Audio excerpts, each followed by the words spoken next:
22:36 hours, May 25th, 25:45 military calendar. Edge of the Acarnania system. Cole protocol in effect. Preparing for random slipspace jump out of system. Jay felt his stomach turn as the Pelican eased inside the shuttle bay of the UNSC Edinburgh, and its artificial gravity area of effect swept across the Pelican. He felt the Pelican pivot and come down to rest on the deck of the shuttle bay with a dull thud. The shuttle bay outside was in vacuum, and he gradually heard the sounds of the ship fade in as the shuttle bay was once again filled with atmosphere. The pilot gave the all clear and dropped the rear ramp.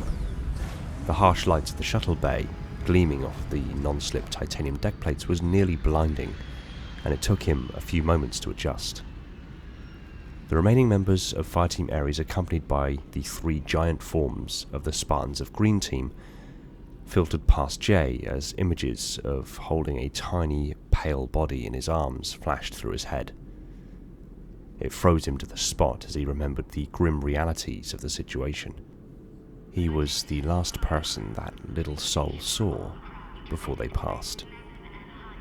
Despite how numb he felt, despite the quiet need to get away from everyone and process what had happened and mourn for the lives he had seen ended and the people he had lost over the past few days, it was his responsibility to break the news to her parents. Across the way, the civilians they had managed to extract from Actium were being ushered off the Pelicans, and teams of doctors, field medics and first responders were assessing them and their conditions and putting them on triage as they filtered out. Surely, someone knew the girl. Her parents must be looking for her. He marched over and scanned the faces of the civilians as they filtered by, trying to pick out a face he recognized from the incident on the roadway to the spaceport. He couldn't be sure. He felt a hand on his shoulder. Hamish had seen Jay walk to the civilians and figured something was wrong. "What's up, mate?" Hamish asked. Jay shook his head, confused. "Do you recognize anyone from the people that got out of the city? When they were...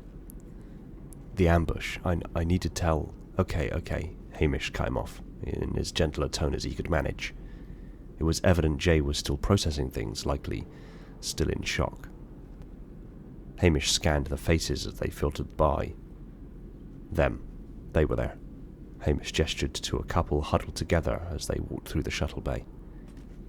Jay approached them and gestured them to stop. They were still in a daze, but came to a stop nonetheless.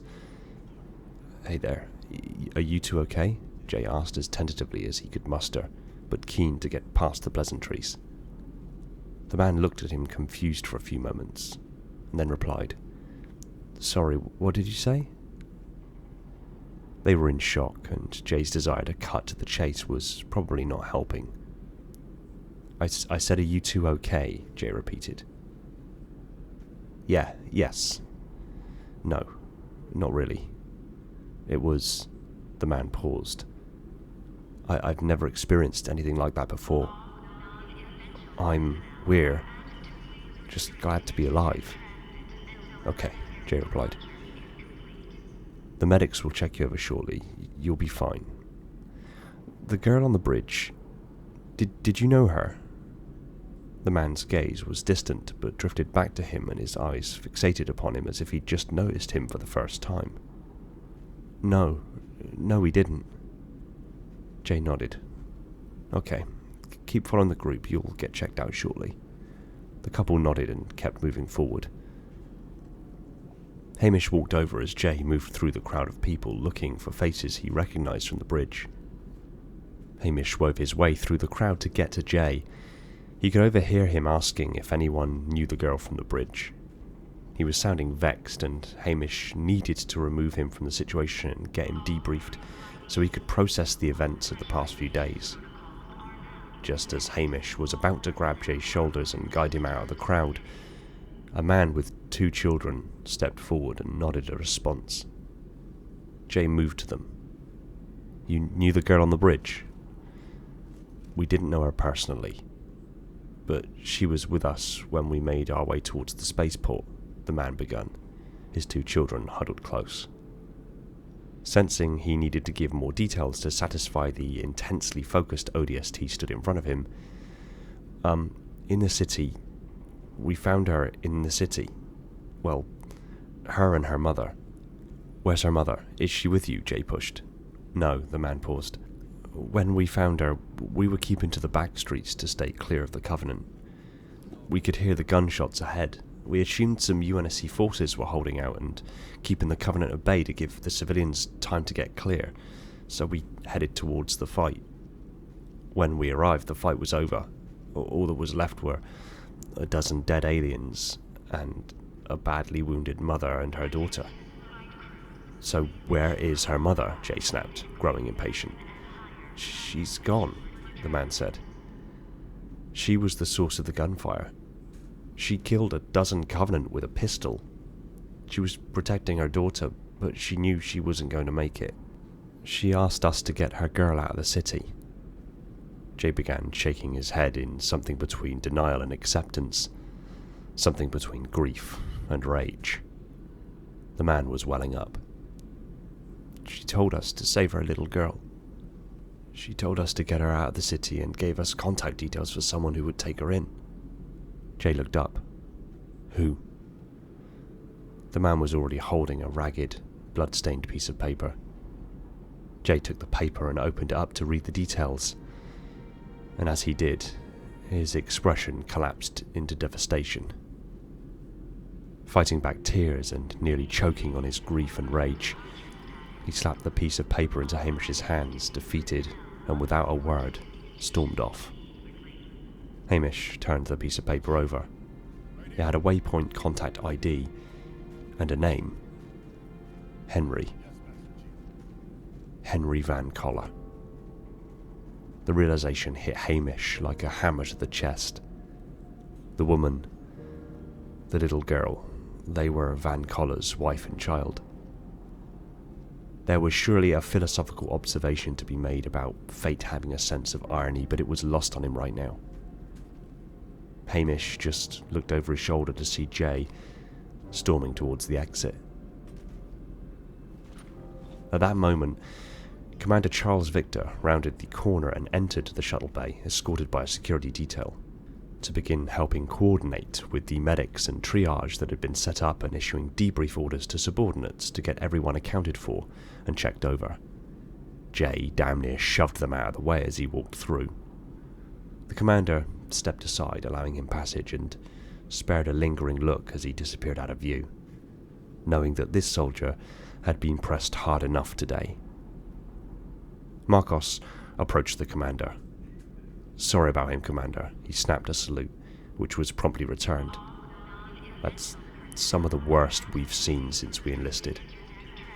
"No apology needed," the commander dismissed. "Your situation wasn't exactly helped by the actions of my predecessor.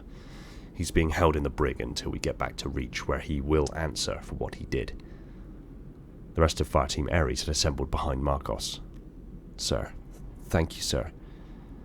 If I may, there's definitely some events that took place down there that don't add up, and I think you need to be aware of them." "Understood," the commander replied. "Look, go get cleaned up and prep for a debrief while it's fresh. Find the rest of your squad and we'll discuss the situation at length when you're ready." The commander turned his attention to his duties. "Yes, sir," Marcos replied. Fireteam Ares left the shuttle bay and made their way to the ODST barracks on board, where they took off their armour, had showers, and put on fresh sets of fatigues. When they returned to their bunks, they found Jay. He had removed his armour and got cleaned up, but looked like he hadn't moved since getting dressed. One of the locker doors was hanging off of its hinges and another was dented. Fresh splits on the skin of Jay's knuckles trickled a few drops of blood down his fingers and onto the floor. Marcos walked over and placed Mitch's helmet on the bench next to Jay, more so to let him know that the rest of Ares were there so he didn't have to look up to know that he was around friends. "I don't know what's worse," Jay began. "Watching Mitch get gunned down, watching the life drain from that little girl, or finding out that that little girl was the daughter of our CO and was the last member of their family.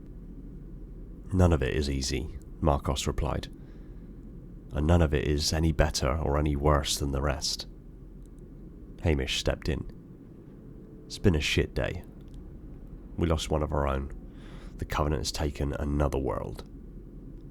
And we still have to deal with the traitors this far into the war. It's ridiculous. We wouldn't have even been in the spaceport if Roberts had sent an extraction like he was supposed to, Kyra added. But if he did, we wouldn't have been there to save the civilians, Hamish countered. Makes no difference. He still didn't perform his duties and people died as a consequence, Kyra replied. Marcos interrupted. And now he's in the brig, stripped of command, and he will face punishment for what he did. Jay looked up. Marcos had seen that look before. No, I don't think that's a good idea. I need him to know what he caused. What he cost us, Jay replied. Marcos sighed and closed his eyes, knowing he'd probably regret what came next. The doors of the brig slid open and Fireteam Ares walked through.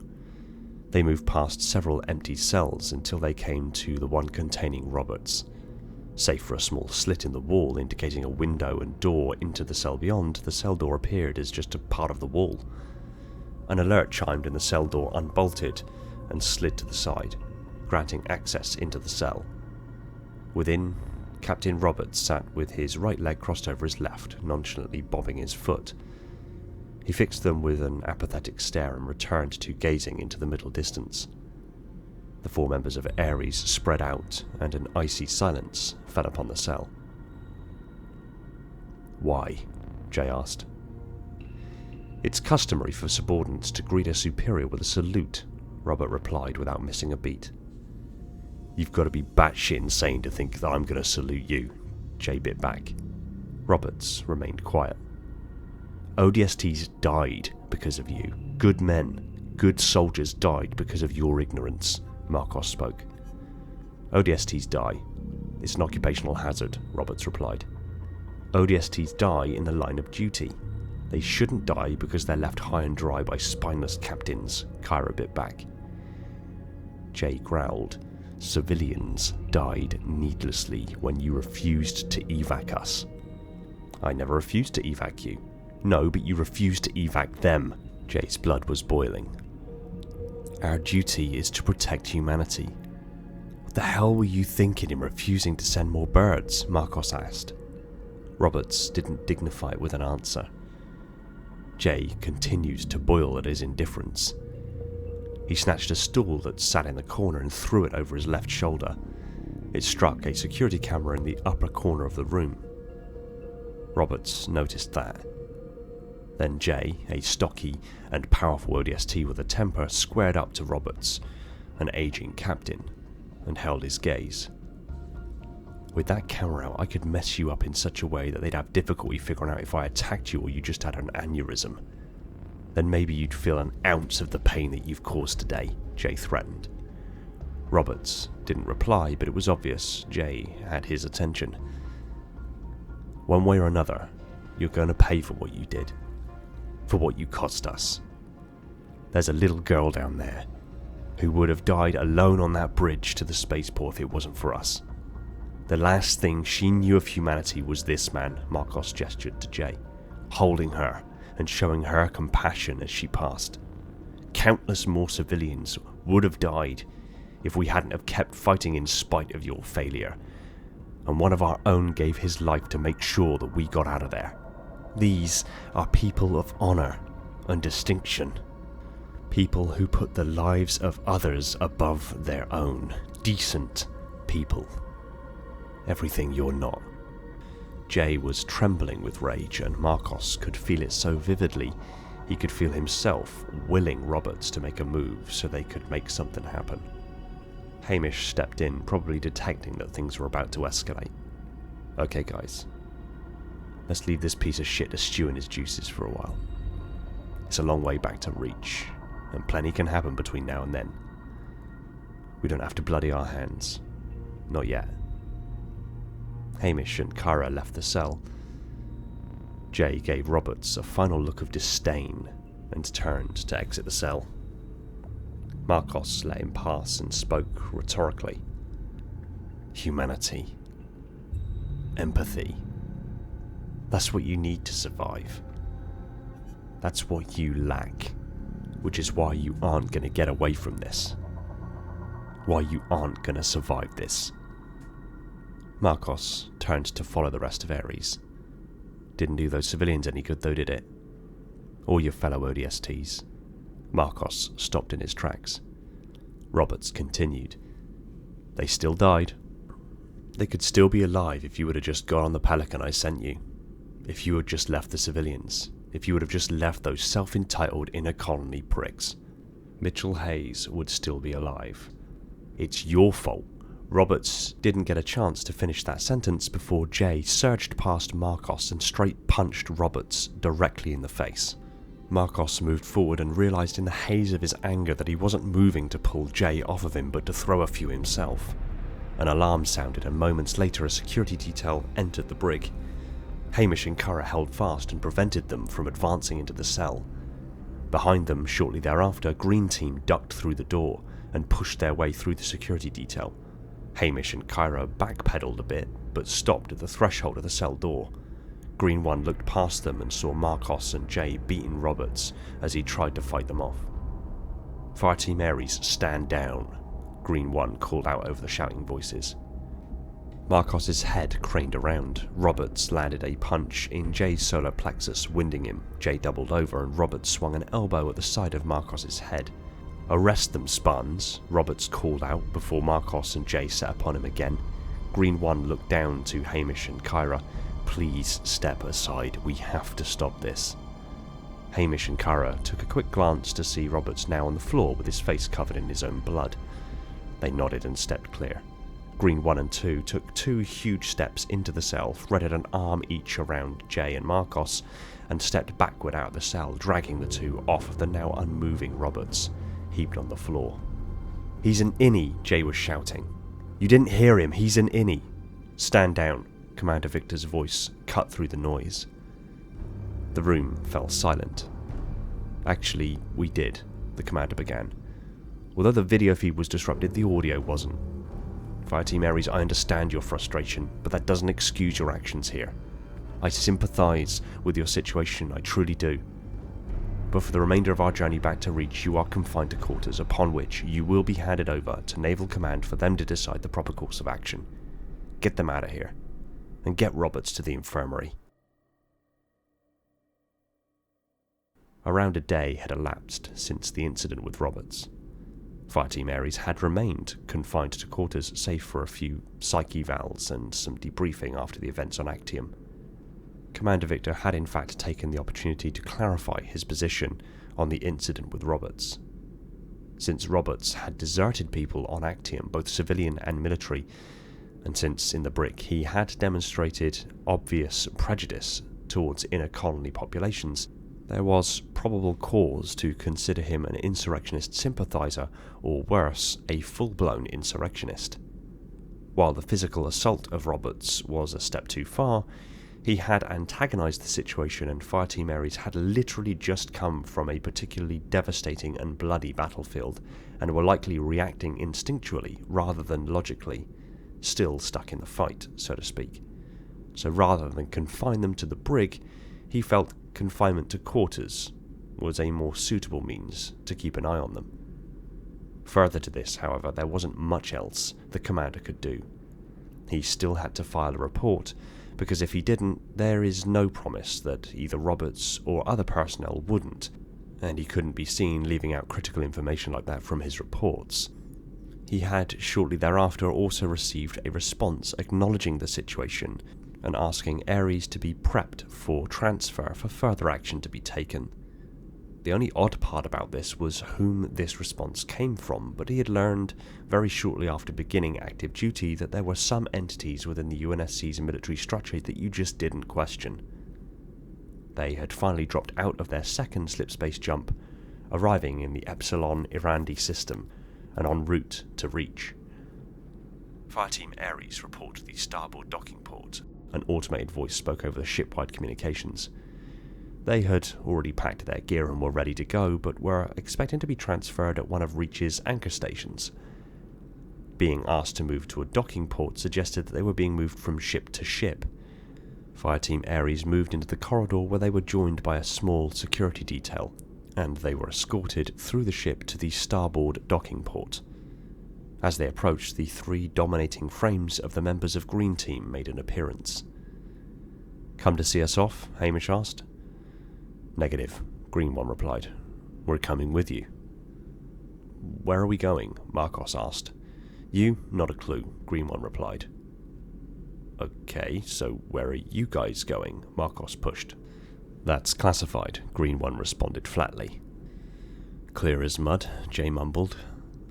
The ship shuddered, and the sound of atmosphere moving gradually faded in as the docking umbilical between the Edinburgh and whatever ship had just docked filled with air and equalized pressure. The docking port door lights changed to green, and the 4 separate panels retracted into the surrounding bulkhead. "Watch your step," Green One said as they stepped through into the umbilical and began walking across. Fireteam Ares followed, and as they crossed the threshold into the umbilical, Green One added, "You'll want to grab something." As if brought on by his words, gravity evaporated, and all 4 members of Ares were suddenly airborne and clambering for a handhold lining the walls of the umbilical. The Spartans continued to walk unfazed. Their Mjolnir-powered assault armor had magnetic coupling soles on the boots, allowing them sure footing on metal surfaces in 0G. Their gear floated behind them, being pulled along by their straps like ungainly helium balloons. "Didn't think of mentioning that before we stepped through," Kyra called out. "Apologies, easy to forget sometimes," Green One replied. "Sure it is," she replied as Ares began pulling themselves across to the other set of doors. The Edinburgh's doors sheathed closed again, and the doors ahead parted a clean split down the middle. Green Team hopped through and immediately spun themselves around. Fireteam Ares were now looking at Green Team from above, who had dropped their gear and were now looking up to offer a hand to assist them in the transition. They took them and felt disorientating vertigo as they were pulled through into the gravity field of the other ship, landing uneasily on their feet in this new orientation. This showed that the ship they had just boarded wasn't the same class as the Edinburgh and was likely significantly smaller. The door above them closed once more, and a few moments later the sound of the docking umbilical being vented and separated reverberated through the hull as the ship unlatched and began moving off from the Edinburgh. An officer in a dark uniform made their way down the corridor towards them. The name Wiles stenciled on the chest, and more importantly the double bars of lieutenant on her uniform, was all the ID that they needed. Female, very pale with fiery red hair tied back in a tight bun, and with a voice much softer than expected from an officer, said, "Green Team, good to see you." "Likewise, ma'am," Green One replied for them all, snapping a synchronized and eerily fluid salute. "Your presence is requested on the bridge." "Acknowledged," Green One replied, turning to Ares to give them a curt nod, and then leaving for the bridge. Fireteam Ares. The LT studied them for a second as they stood at firm attention. "You've not exactly been making things easy on yourselves, have you?" Ma'am, Marcos began before realizing she wasn't looking for a response. "Under normal circumstances, you'd be court-martialed for assault on an officer, even one with Robert's questionable motives. As it is, these are not normal circumstances. There are parties that are interested in getting their hands on you, and your minor indiscretion presented us with an opportunity to make that process a little easier and a little less costly." "Ma'am?" Marcos said in question. "Welcome aboard the Oni Prowler Pale Horse, Fireteam Ares. Don't get too comfortable, you won't be here long." The ship vibrated and a wash of motion sickness and vertigo fell upon them, indicating they had just jumped to slip space, faster than light travel. "You'll be fully debriefed upon arrival, but for now, allow me to show you your quarters."